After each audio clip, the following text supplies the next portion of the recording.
Uh, good morning and good afternoon, everyone. I'm Vandila Shom, the product marketer at Taxila, and I'm delighted to welcome you all to today's workshop on CFO's lens to ESG, climate, and sustainability insights. So today there is a quick agenda for the workshop. First, I will welcome and talk about Taxila, and then I will request all the participants to introduce themselves for 30 seconds. And then Mr. Sandeep Khurana, the director of Taxila Australia, will be giving the background and the context of the workshop. Then our industry focus for today is agriculture, food processing and retail, which Dr. Jan Keskar, the CEO of Enpro Envirotech, will be talking about. Then we have a live product session, which Mr. Chandan Prakash, the head of product Taxila, will be giving a brief on.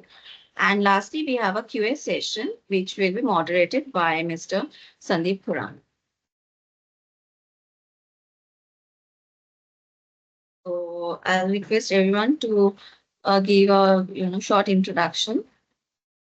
So good morning, everyone. This is Sandeep Cronin here, Director for Taxila Australia, and also leading the Tax, Financial and Regulatory division of the company. We'd welcome and thank you for joining our session.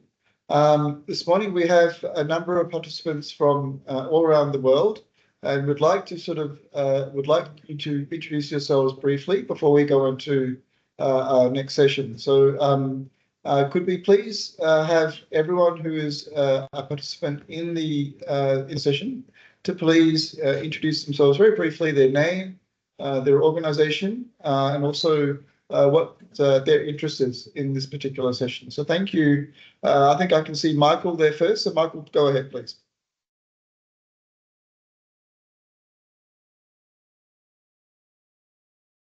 Hi, Sandeep. Thank you.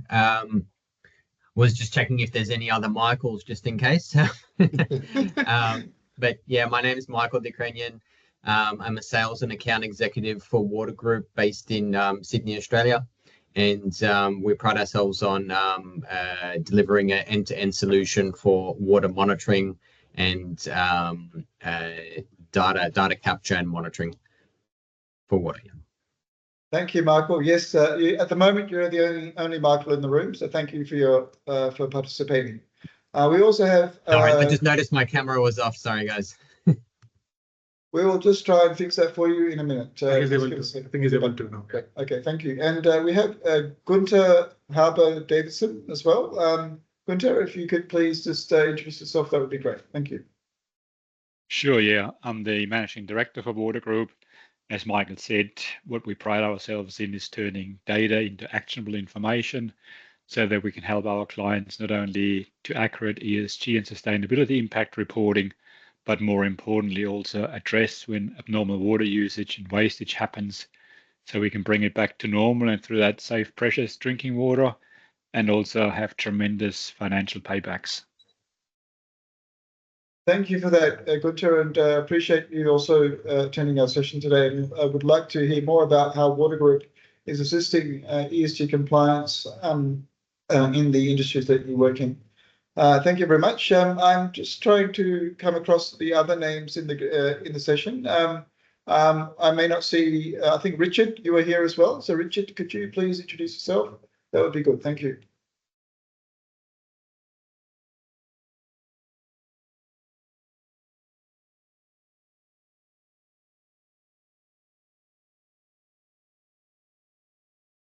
So Richard, is he, maybe he's still on mute? You're muted.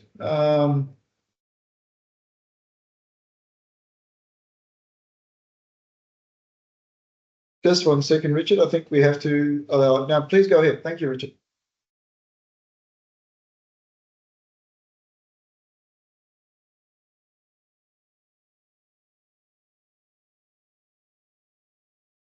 Okay, all good. Thanks, Sandeep. My name is Richard Banks Martin. I'm the founder for Sustainable World Alliance. We're operating a networking platform for all frontline organizations working on any aspects of sustainability, not specifically ESG, but obviously there's a big overlap. We're interested in seeing the Taxila application and seeing how that benefits those working specifically on financial aspects of ESG. Yeah, thank you, Sandeep. Thank you, Richard, for joining us. And I think we have some other participants as well. Can I invite both Shobit Singh and Siddharth Pradhan to introduce themselves? And I'm just sort of also making sure that you all have your microphones on. I think you both have them. So Shobit and Siddharth, please go ahead. Hi, my name is Shobit Singh, and I'm currently working as a project manager for MB Media and looking after operations. So that's a small intro for me. Thank you. Thank you, Shobit. Hello, my name is Siddharth Pradhan. I'm also working in R&B Media in the Sustainable World Alliance, and my role is as a product owner in this company. So I'm really interested in learning about taxation application. Thank you. Thank you very much. All right, what we might do is just very quickly, and I think there's more people joining in every time. If you do join, please do put your hand up or in the chat, and we'll also introduce you as the workshop continues. But in the presence of time, we'll continue into the next section. So I'll just quickly give a context before I introduce Andrilla back to go through the introduction and also to introduce Jayant. My name is Sandeep Khurana. As I mentioned, I'm the Director of Australia and also working closely with the team to build out an ESG compliance platform for the Taxila business. Jayant will go through a bit more about the history of Taxila and also where it sits in terms of our product stack. But where we feel this has been an extremely important development is that we have over 1,500 customers, 1,500 CFOs around the world who have come to us and said that we're doing an absolutely fantastic job when it comes to tax reporting, to financial reporting across different areas of the financial operations. What they are facing currently is mandates. More than 30 countries around the world are facing mandates around incorporating ESG emission factors and CO2 emissions into their IFRS and financial reporting. That is a large change. It means that the CFO now has to take notice of the provenance of the data that's coming in. ESG is not a new compliance. It's been around for 5 to 10 years. It's been mainly sitting in the area of the Chief Sustainability Officer or HR department to then complete some compliances or some forms which are used to support any particular compliance that they were doing around the world. What's happening with the new compliances with IFRS and ISSB is that with CFOs now looking at the data as well, they need to then ensure that data helps to support their business case. It's important for their stakeholders, their shareholders, their banks, and also their investors. It becomes now linked to finance and to investment. That becomes then a very urgent decision to start looking at how they can start planning their financial operations more effectively and more efficiently. And that's where we believe that Taxila will be able to support you and your organizations and your clients to participate and be able to make those decisions more effectively. But just, I will pop in and come back and support you on the Q&A down the track. But at the moment, I'd like to pass it back to Andrilla, and she'll do a bit more introduction on Taxila, who we are, and also then across to Jayant and to Chandan. So thank you, Andrilla. Go ahead. Thank you, sir. So now let me introduce with a quick introduction to Taxila. We are a product organization with over decade of experience in delivering enterprise solutions. Our journey started with a data management platform, and today we have grown into a finance automation leader for CFO organizations, helping them streamline tax, reporting, and compliance. With a presence over 20 countries and more than 1,500 customers, we continue to empower enterprises with intelligent automation that drive efficiency, compliance, and business value. So some of our esteemed clients, as you can see, our platform is truly industry agnostic. We work with organizations across manufacturing, BFSI, retail, logistics, and more. Beyond enterprises, even consultants and advisory firms leverage our platform to deliver compliance and reporting solutions at scale. This diversity reflects the resourcefulness and trust Taxila has built across industries worldwide.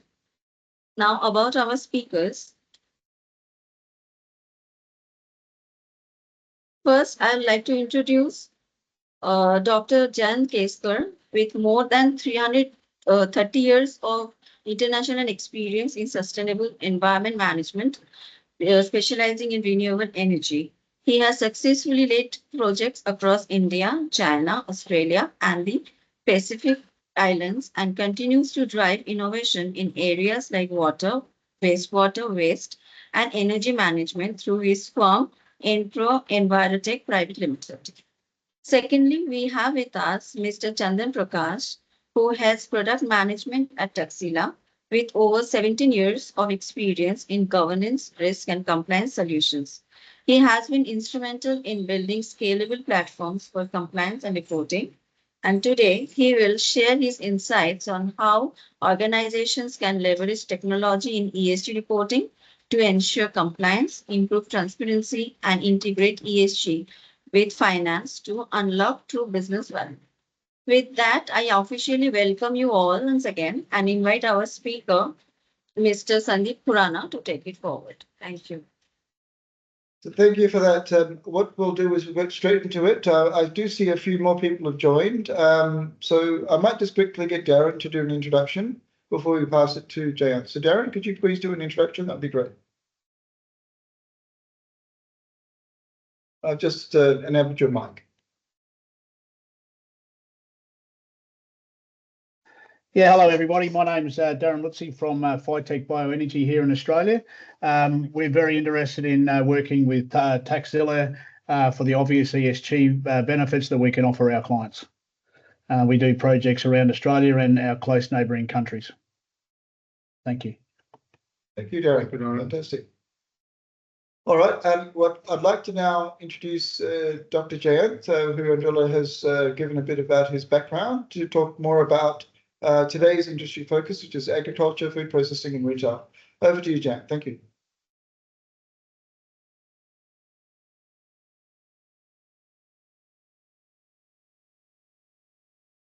Thank you very much, Sandeep. So as we discussed, like nowadays we hear a lot about the decarbonization or net zero, or how the existing resources can be utilized in a best possible way. So there are certain things that we can implement and ultimately correlate all those things into a very good financial package, into a platform wherein you are able to report it the best possible way. So what I'm trying to do today is to give you an examples of some of the projects that can be done in these industry sectors, how that emerging technologies and waste management or energy management technology, some of the technologies are very unique, can help the industry sector to achieve the ESG excellence at the end. Can you please go to the second slide? So we formed this company, Enpro Envirotech, in 2016, and as I say, we do provide water, wastewater, solid waste, and energy-related things that ultimately ends up in the circular economy and the resource recovery.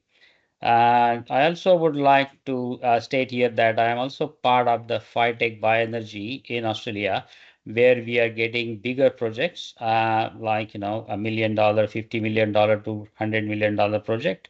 On sustainable waste management, wherein we integrate different technologies together that help basically to reduce the carbon footprint and get the climate change in control as well. Next slide, please.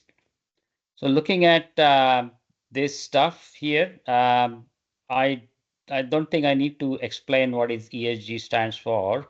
So obviously, when you talk about the ESG, it is not only about the reputation, but it is about the money, operational inefficiencies that you get. There are also a lot of higher cost, lot of wasted resources in terms of the water or energy or even the wastewater, which has got some embedded energy in it. At the same time, you come across with a lot of regulatory expenses, compliance risk, and supply chain. So all those issues that you have in the industry sector, which is any industry that you're talking about, that will erode your profitability. And that's why you need to look into how you can implement and correlate all those solutions together to improve your triple bottom line, like environmental, economic, and social benefits as well. Next slide, please. So looking into the scenario into the livestock industry, agriculture and food industry, as well as the livestock industry, as you know, most of the livestock contributed significant methane. It is again from whatever manure that is being generated, the supply chain, as well as the related waste and other stuff as well. Similarly, in the agriculture and food, about 25 to 30% is the global greenhouse gas emission is there. So looking into the food industry, you have like very energy intensive typically, because you need to have this type of hygienization and sterilization, and for the product to increase the shelf life and those things. That's why it becomes very energy intensive. And in those industry sectors, like it is always possible to become very competitive. That will end of the day, basically generate some investor confidence in the organization, in whatever that you're working in, and then provide you the long-term resilience as well. So basically, like there is a notion that it is always costlier to implement these type of solutions and achieve the ESG in the industry sector. But it has been found that the application and implementation of these technologies to achieve the ESG ultimately help to improve your bottom line score. Like, you may get a better IRR, like, the projects that we are doing, bigger projects on waste to energy, where we get around 18 to 20% IRR, which is pretty good. So obviously, like in this session, what I'm going to try is, trying to discuss few solutions about energy management, waste management, etc., and how you can turn your resources, wasted resources, into the opportunity. Next slide, please. First and foremost is like, you can generate bioenergy from organic waste, whatever organic waste that you have. If you're talking about even the agriculture processing industry or agriculture production as such, or horticulture, or even the food production and livestock industry, there is always a water, wastewater, energy, and the solid waste, which are integral part of the operations. So when you're talking about the waste material or the wastewater, which is having very high organics, as an example, in distilleries or breweries, you get very high organic waste streams with the wastewater. Those have embedded energy in the form of bioenergy. So you can convert that into biogas, which is having particularly like, on an average 60% methane. Similarly, like, with the agriculture biomass, there are a lot of plants coming up wherein you can have co-digestion system mixing with the wastewater as well as the agriculture biomass or the horticulture biomass, wherein you can get benefit in terms of reducing the greenhouse gas emission, getting these sort of benefits in terms of economic, environmental, and social. That will also generate a lot of employment in the region. It also produces some sort of biofertilizer in the form of digestate that can also replace partial chemical fertilizers. So it is not one aspect that, that when we implement those technologies, it is multifaceted type of stuff, wherein you are not only getting the benefit in terms of, tangible benefit in terms of reducing your energy and carbon footprint, but you also get benefit of using the other byproducts, such as, I just said, the digestate. You can extract carbon dioxide and utilize it for some other technologies, other product generation as well. Next slide, please. So similarly, there are some other technologies like gasification and pyrolysis technologies that will convert other organic waste, which are like wood chips and straw and plastic and other material like tires and etc., into renewable diesel. It basically convert into the syngas, and then syngas along with that, also get the other byproduct. You get the biochar, you get the bio oil. At the same time, the syngas can be converted into the renewable diesel, and that can replace, your, fossil fuel straight away as such, So those sort of benefit, if you look into those things, you not only get the higher efficiency, but you are totally able to eliminate the landfill sites and other stuff as well. So there are different waste streams that you can add it into these technologies, when you identify what is the calorific value, and then based on that, you can work out what is the best suitable technology for those type of solutions as well. Next slide, please. These are some of the examples, real world example in Australia, wherein we have the food waste and sort of organic waste, about 50,000 ton per year of the food waste that is generating about 2 megawatt electricity. They also generate the digestate, so separating the solids out. You get the material which is which will reduce your composting time as well. The capital cost for this project, which was pretty old, about 8-9 years back, they built it, and the capital cost that time was 8 million. So they get an IRR for about 15% that time. Another example is into the water industry, wherein they are generating substantial amount of electricity, about 1 megawatt, more than just 1 megawatt electricity. Again, this is based in Australia, and at the same time that they produce a lot of other byproduct, they are able to reduce their greenhouse gas emission. Being a utility industry, they have a huge quantity of greenhouse gas that is being generated from those things, and that helps them. Both these projects also get the co-digestion sort of system, wherein they are arranging other organic waste on site and generate income or the revenue by treating the organic waste, eliminating the landfill and those things. So they get multiple benefits out of that as well. Next slide, please, Chandran. Yeah. So there are some other examples in all over the world, like Nestle and Tyson Food, and even in India nowadays, you will see that there are a lot of waste to energy projects are coming up, particularly on the rice husk and those things. The government is giving subsidy in India to Sept scheme, and that basically help the industry sector to reduce their carbon footprint, at the same time generating the CBG, which is a compressed biogas there. So all those technologies definitely will help by 2030. It is said that about these type of technology implementation could reduce the emissions by about 10 to 15% globally, with a wider adoption all over the world. Next slide, please. Now, this is a holistic approach that we are talking about, which will completely eliminate the landfill. So when we are talking about the landfill, it has got organic and inorganic waste, like all the food waste, and as I say, like the tires and rubbers and plastics and everything. So as you know, the plastic is not really degradable. It takes about more than 100, 200 years, depending on what plastics you have, to get it degraded completely. And at the same time, you have the issues about other harmful chemicals such as the PFAS, and you get the leachate, which has got a lot of heavy metals and those sort of issues as well. So what we do is we have a holistic approach about integrating different technologies along with the waste management, which will eliminate the landfill sites. So as you see here, we have different blocks, wherein, we not only get the anaerobic digestion to generate the biogas from food waste and organic waste, but we can also generate the renewable diesel from the other type of waste material and convert into the renewable diesel, which is easily sellable, and you can directly use it into your vehicles and other stuff. Simultaneously, you also end up getting different byproducts, such as I said, the biochar and carbon dioxide and all those things. The best part of these technologies, implementing these technologies, you get multiple revenue sources, such as selling the carbon credit, getting the carbon credit.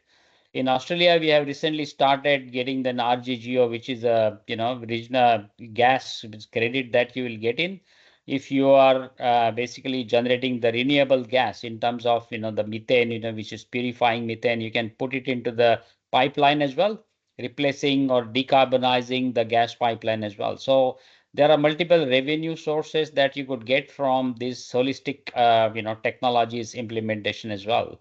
Next slide, please. So apart from this, waste management or wastewater management, there could be other solutions, which will again improve different industry sectors in agriculture or food and livestock processing. And these include basically the simple thing, as simple as replacing the LED light with the halogen. Then you can implement solar and battery solutions. You can put the solar power irrigation into the into the agriculture field. That will eliminate your fossil fuel energy.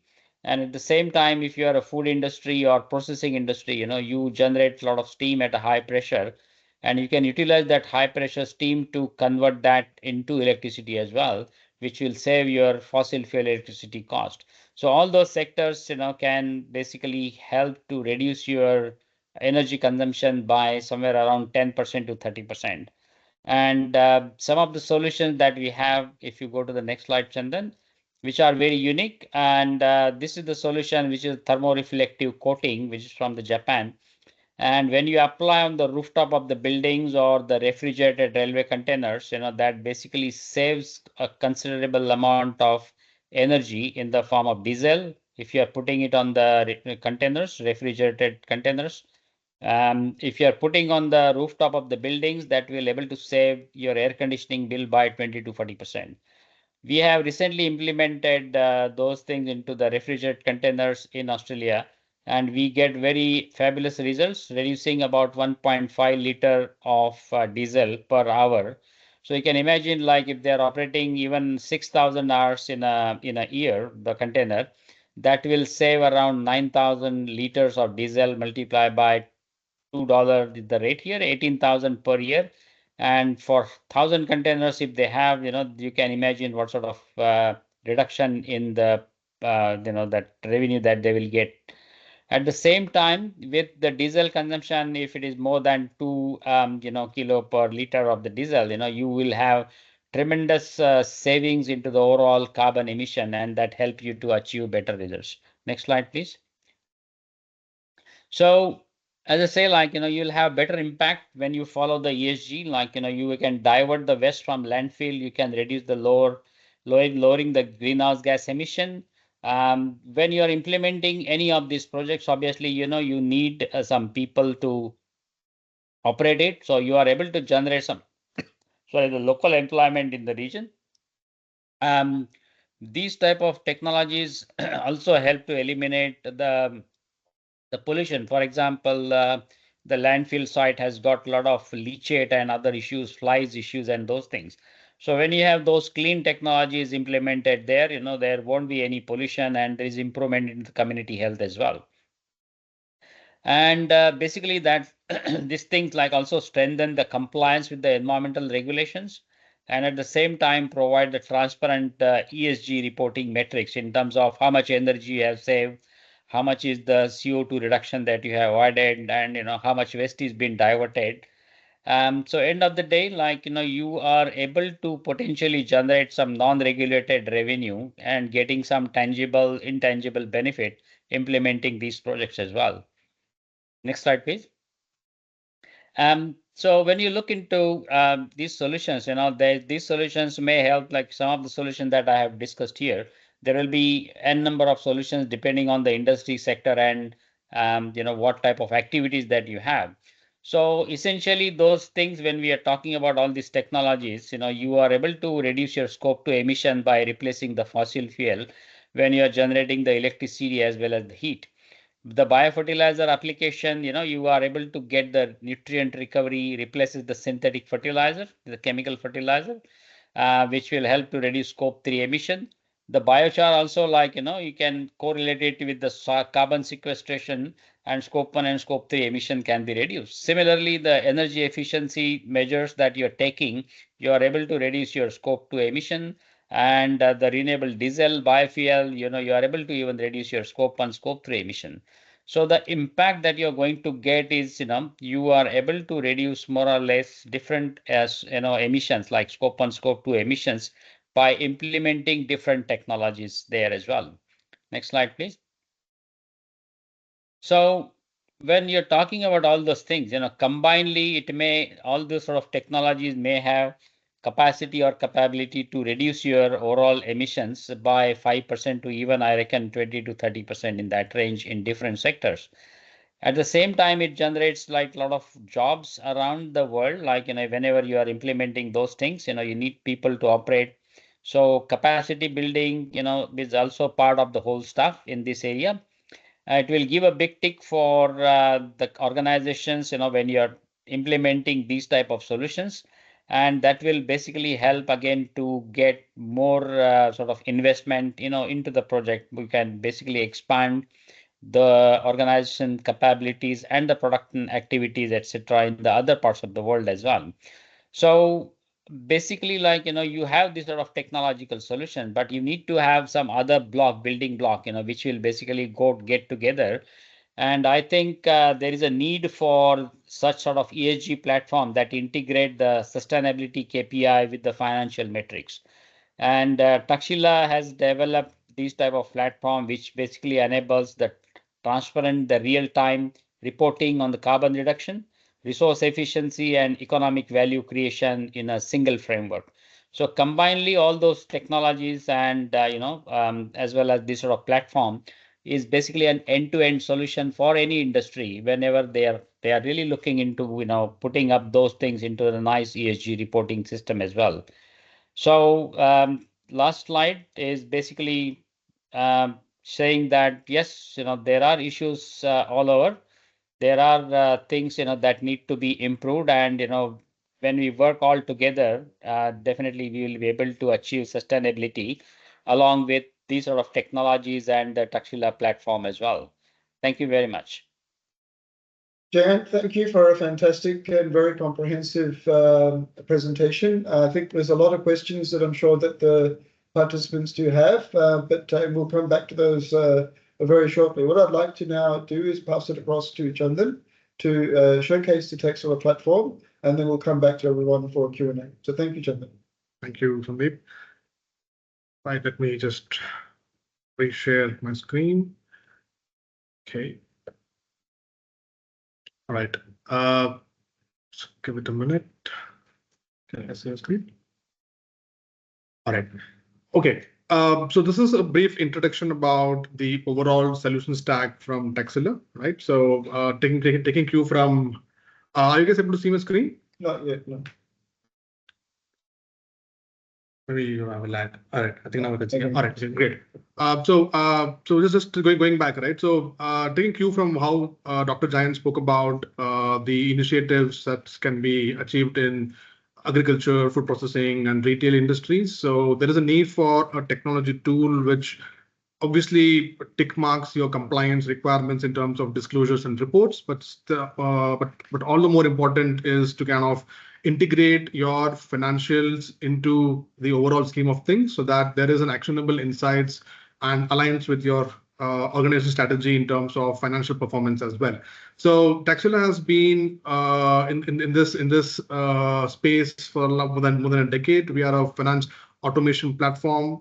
We do a real-time record to report solutions. So what I have on screen is our complete technology stack, which helps a CFO organization to automate your customer collection management, your supply chain, invoice to pay process, followed by financial closure and financial reporting. It could be for local regulations, it could be for global regulators, or for your internal MIS reporting, followed by indirect tax and direct tax reporting as well is something that Taxila offers. And finally is your variance and budgeting capital management is something that the platform also offers. The beauty of this is that all of this is housed on a single technology tool.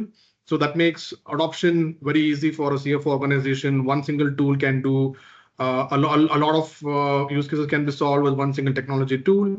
And we take pride in saying that all of these are available as a modular in nature. It helps teams to kind of prioritize their problem area and start subscribing to one or more of these solutions as the organization matures in their journey of adopting technology. So I'll just move on further. So this is how we've kind of envisaged how a typical integrated solution should look like, so that your ESG data points or insights actually can drive the financial performance of the organization. So Taxila has a standardized, unified ESG and finance data hub, which enables organizations to push their data starting from your finance information like a general ledger, your fixed asset information, invoices received from your suppliers, utility bills. We have capability to integrate with a lot of facility management providers, IoT systems, devices, and of course your supplier network. And the platform also comes with the capability of integrating with regulators who provide emission factors and supplier ESG ratings as well, right? So this gives a holistic data layer, which now enables you to kind of utilize this information based on a certain use case that we're trying to solve for. So in this particular scenario, we're looking at how do we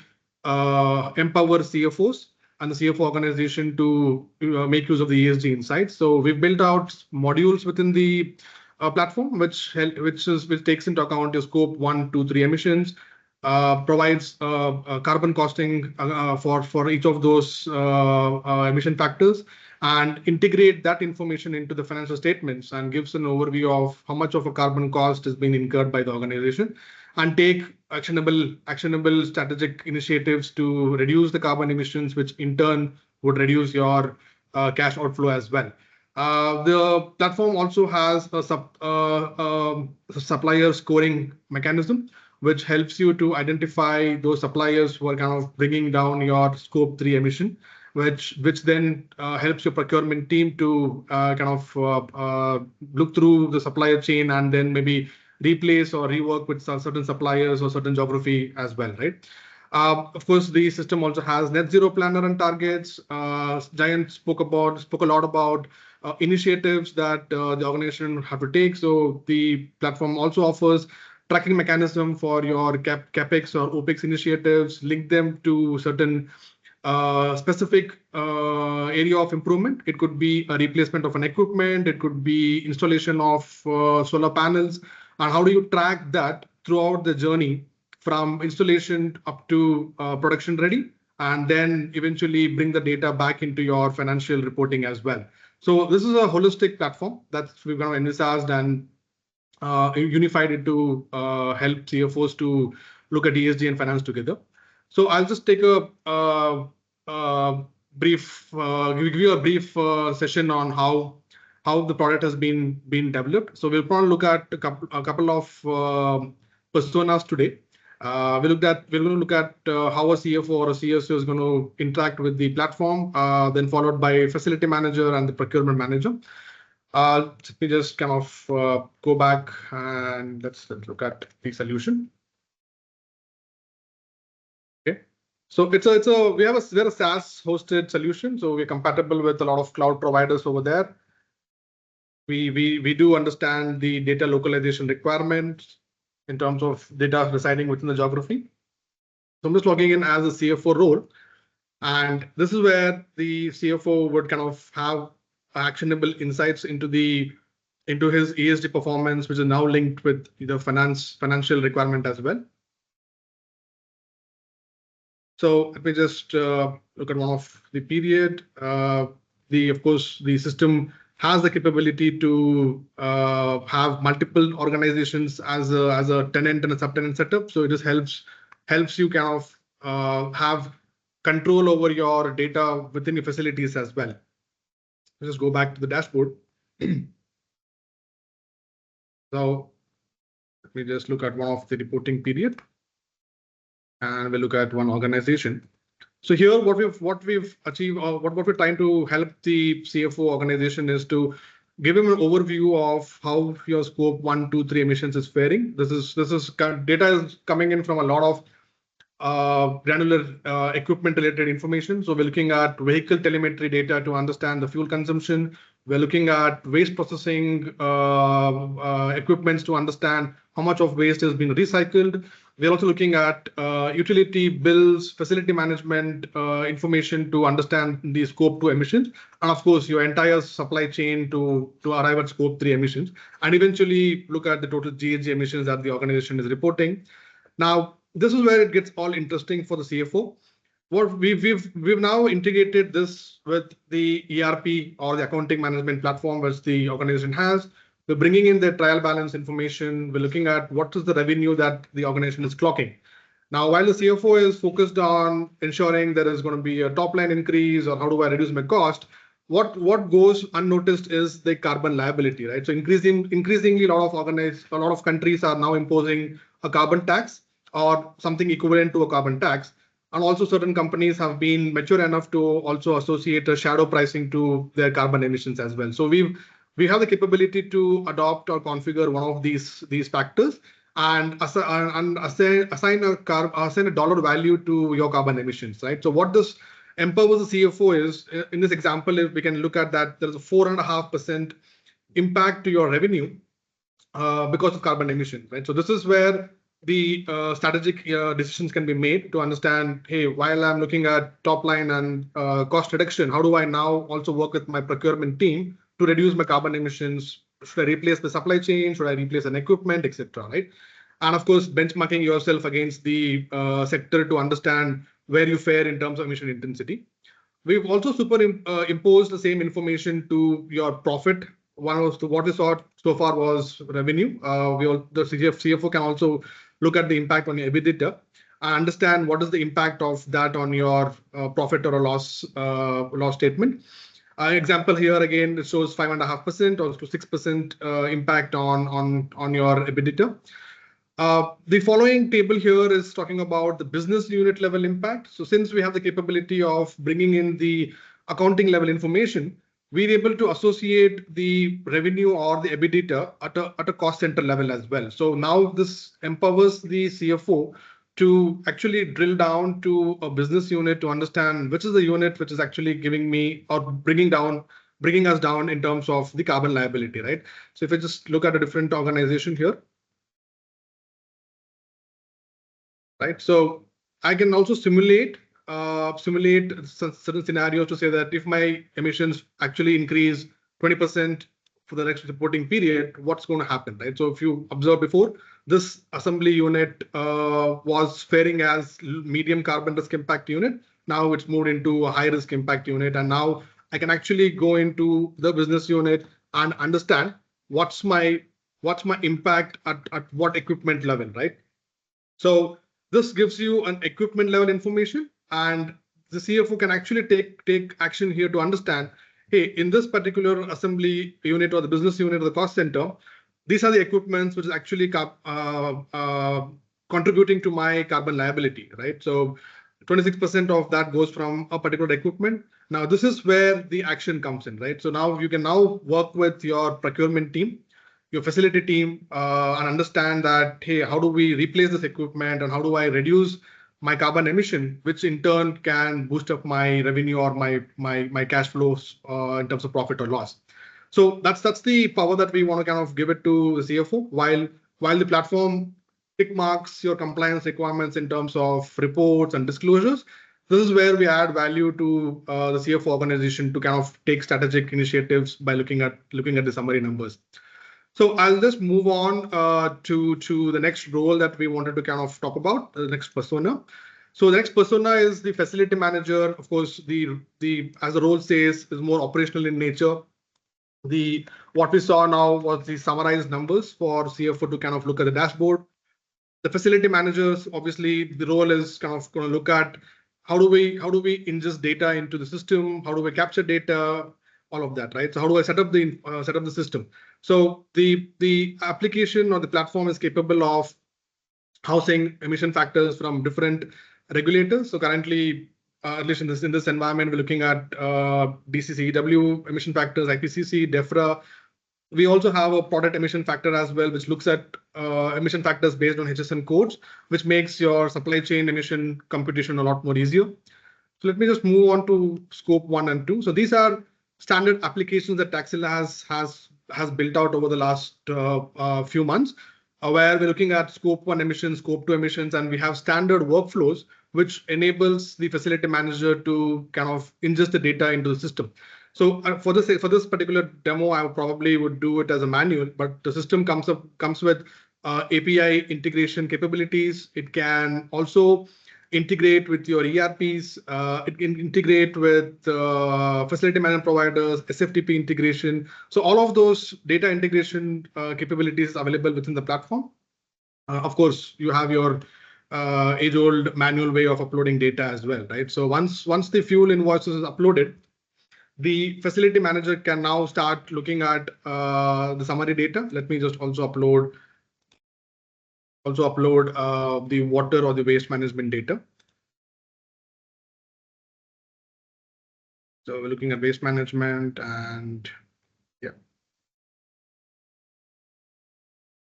So now if I enter into the, so of course the facility, the manager can have access to multiple facilities as well, right? So let me just look at one of them.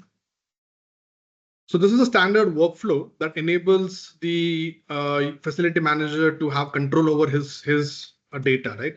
So he can go into actionable workflow actions and start processing on a daily basis or on a monthly basis.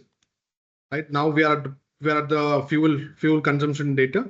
The application automatically kind of assigns the category mobile, on-road, off-road, stationary, combustion vehicles, portable equipment category, and then looks at the detail level of having fuel invoices information here.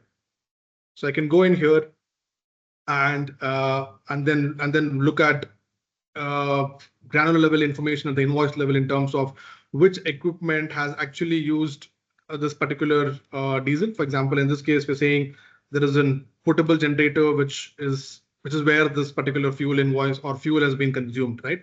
Of course, the platform also gives you a capability to modify certain information and it's audit controlled.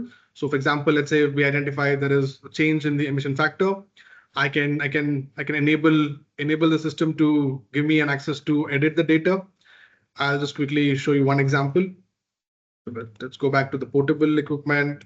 We've got fuel invoices, and I can actually edit the emission factor here, and the system kind of starts computing all the information once again. Just identifying, yeah. So let's say I'm unhappy with the emission factor. I'll just probably want to change it. I'll change the emission factor value, hit update, and the data gets automatically updated with the new factor. And of course, the audit trail is maintained in terms of saying what was the old value, what's the new value, who is the user who's kind of made this change. This is a standard workflow. Now you can go ahead, generate summary report, start processing your waste management data, start processing the refrigerant emission data and all of that, right? So that's a standard workflow that the system already offers. Like I said, the next step in the workflow is to look at the waste management information. Of course, once the data is in the system, the facility manager also can look at some of the summary data at his own facility and kind of look at how his facility is kind of faring against the other metrics, right? Oops. Yeah.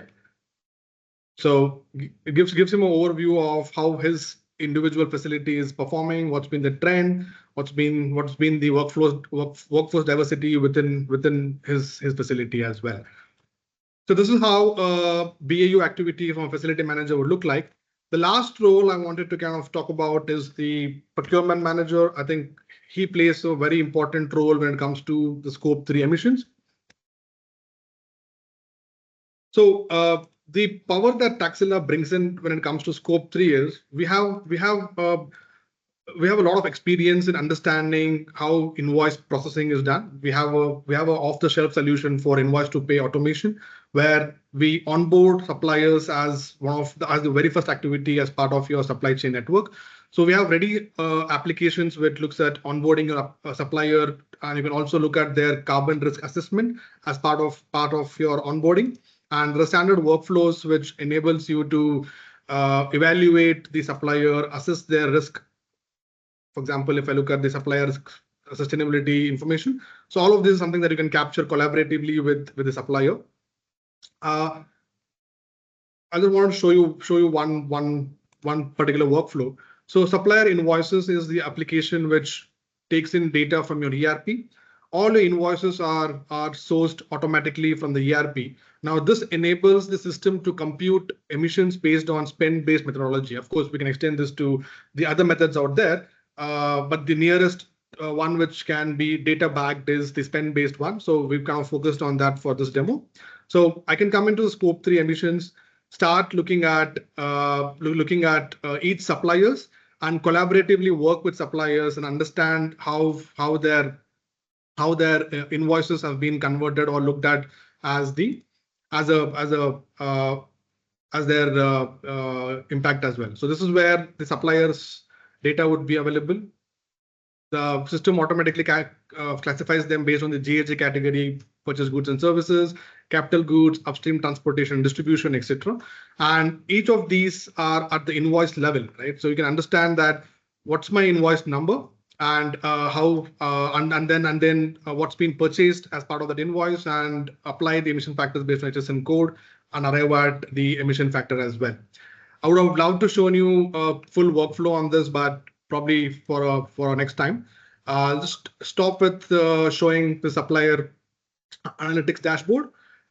This is where we are enabling the procurement manager to rate or understand how your supply chain network is. So we built a proprietary algorithm which associates a scoring to your own specific or your own supply chain, instead of benchmarking to somebody who is probably not within the same geography or not within the same industry, not within the same scale of operations. So this is going to benchmark the suppliers within your network and look at the data from an invoice level, right? And we've kind of associated the suppliers looking at their engagement with the organization, how many invoices have been processed, what is your spend pattern with the supplier, what's the emission pattern with the supplier, and is the supplier aligned with SBTi target setting, is supplier complying with child labor policy, supplier complying with local jurisdiction, etc. We take in all of these parameters and associate them and then provide them a scoring with the particular supplier, right?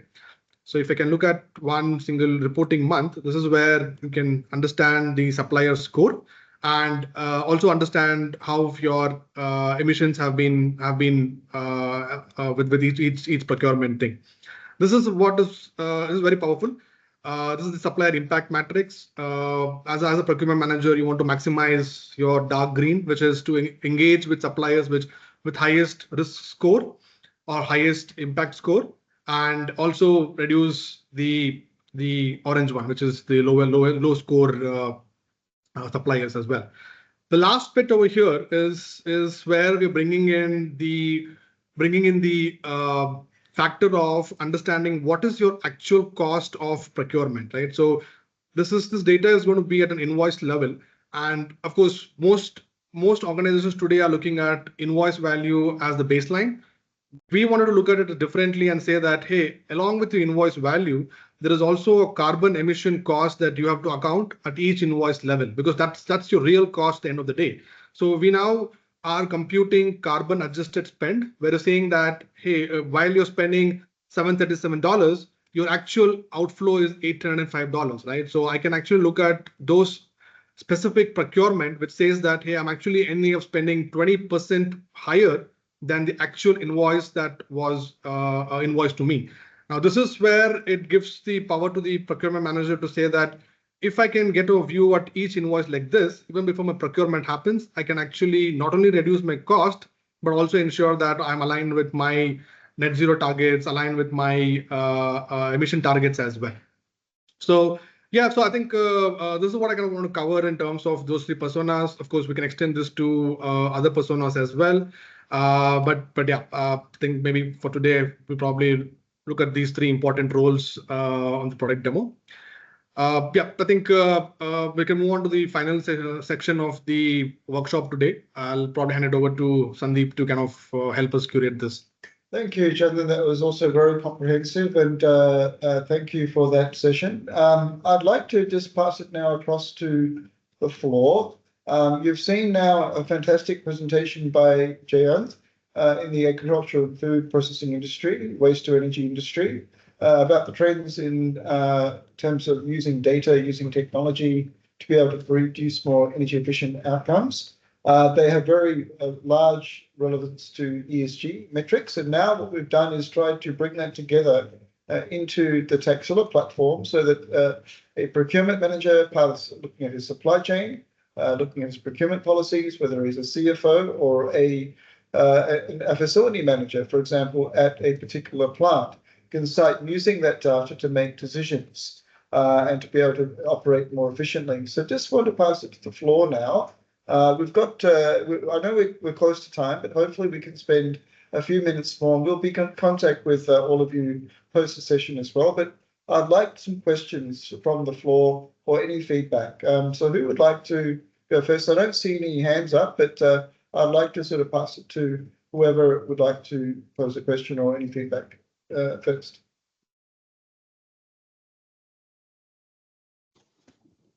Darren or Richard, would you like to perhaps start off? I wouldn't mind if I get some thoughts from you as well, or Michael. Yeah, I've got one thought, or one question. So Chandon and Sandeep yourself, this is one of the most valuable resources I've seen for across the board on all the sectors. How do you plan to get this out? Is it a consultancy issue thing? You're looking for consultants, or are you going to current consultants? How do you plan to move this out into the sector? So obviously, what we understand is that this is a business which is at an end customer, whether it's in agriculture, whether it's in financial services, whether it's in retail, whether it's in any other industry. I believe you're in the concrete and construction industry. So they'll be needing these sorts of solutions, I believe, to support their financial operations. Where we think that the consultants, for example, like Giant or others, yourselves or others, and also data providers. So Michael, for example, comes from the water group, which provides water smart meter water information. They are all parts of an ecosystem which are important for us to go ahead. Okay, thank you. Can I ask you then, perhaps, before I go to Richard, perhaps, is Darren, you're in the construction and concrete industry. How do you see this particular use of these sort of solutions in your industry? Yes, absolutely. So I see a solution. So we're in the glass fiber reinforced polymer rebar, which is a rebar made from fiberglass. It already has major environmental benefits, like it's half the embodied energy to manufacture than steel, and in service life, it'll last hundreds of years. It'll outlast concrete itself. So from a position now we're moving on to green resins and carbon sequestration resins and all of this type of thing as well. But from a when we engineer a project, it might be a wharf, for example. We can now put forward with our quoting, we'll be able to put forward the ESG position as well. So finally, ESG from our industry as a leader in ESG reinforcing, carbon reduction reinforcing, we can actually say in this project, this project will reduce your CO2 output by X%. And we see that as a very powerful way of promoting our designs in infrastructure moving forward. Thank you, Darren. That was fantastic. But again, I need to work out, do we take on the Taxilla and as a consultant, or do we work with a consultant like, say, Dr. Giant, and then he does the calculations for us? Or, there's a few little things I just need to work the best path forward. But this is like nothing I've seen before. We can have a look at that conversation perhaps in the next few days. But happy to have a call with you and see how we can take it forward. Thank you for that, Darren. I just noticed that Richard has had to leave the meeting, but thank you, Richard. We'll follow up with him later. Jayant, do you have any queries or any feedback that you've sort of seen from the demonstration, or anyone else who also is part of the call? Please do feel free to give any feedback on any questions. Yeah, it's all right for me. I think we need to look into how this can be integrated into the GRI and other type of reporting systems as well, other sustainable reporting systems. Which we do. We had a shortage of time, but we actually were able to produce output for GRI, TCFD, ISSB for every single relevant. So how do we integrate, if you can even showcase that thing in a couple of slides next time as well? We can do that. That will be really helpful. Yeah. Thank you. Michael and Gunther, would you like to also give some thoughts?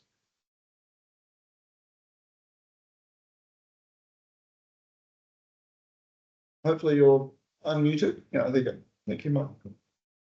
Yeah, I was just unmuting myself. Yeah, it was good. Thank you so much for the demonstration. It was good to get a little bit more information and get a hands feel of what you do and how you do it. I think there would be a lot of valuable, I guess, integrations of putting everything together for our customers and yours. And yeah, keen to see how it progresses. Thank you for that, Michael. Thanks for that feedback. We have one of our participants from Europe, I think from Turkey, Sukran Ozanok. We're happy to hear your thoughts. If you could perhaps just give a bit of a background on yourself and any feedback that you have, if you wish to.